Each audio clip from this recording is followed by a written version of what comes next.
In West Virginia AG, Patrick Morrisey. And sir, good morning to you and welcome to the program. I know West Virginia got a keen eye on all this. I think the rest of the country does too. What do you believe will ultimately be the effect of these moves?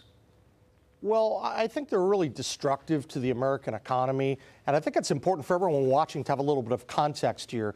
Yes, there was a very robust discussion during the last presidential campaign. But what we're seeing in the first week of the Biden administration is that the president is really taking a wrecking ball to many of the states that have oil, gas, coal, manufacturing jobs. That's going to have a real detrimental impact, especially as the American economy is coming out of COVID-19, a pandemic. To further amplify this, you look when President Obama was in office, I was involved in a lot of the legal challenges relating to his efforts to shut down jobs. Biden is going much further. It's a very aggressive agenda, this Green New Deal, and it's much more radical than we even saw under President Obama. And I think he's really kicking the American people when they're down economically, and it's not a message of unity that he's been talking about. Will you consider filing a lawsuit? Yesterday in Texas, a federal judge appointed by President Trump did put a temporary restraining order on his immigration executive order. What about your interest here on the energy side? Well, we're certainly looking at, in fact, we've been having discussions with our colleagues on this issue, on the Keystone Pipeline, where there's some states that have direct impact, where there's standing.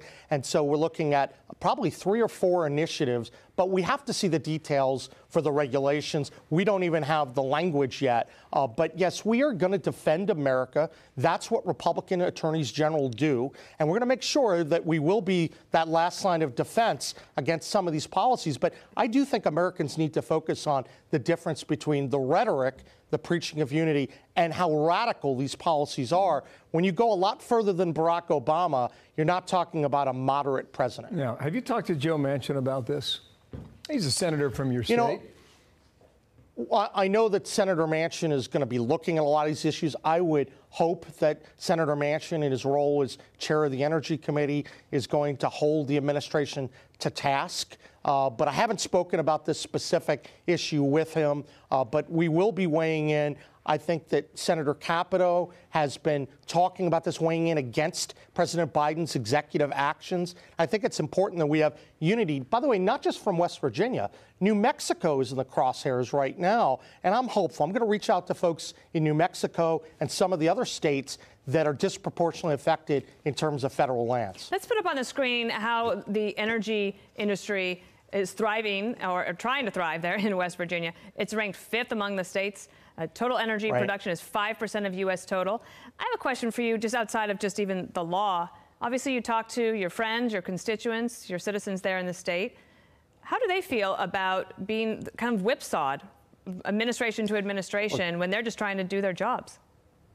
Look, I think that everyone always has hope for a new administration, but people's optimism gets rankled pretty quickly when you go after their jobs. And last summer, my office helped lead a coalition. We won at the U.S. Supreme Court when they tried to stop a lot of the permitting process for some types of pipelines. So, and I know the reaction from that.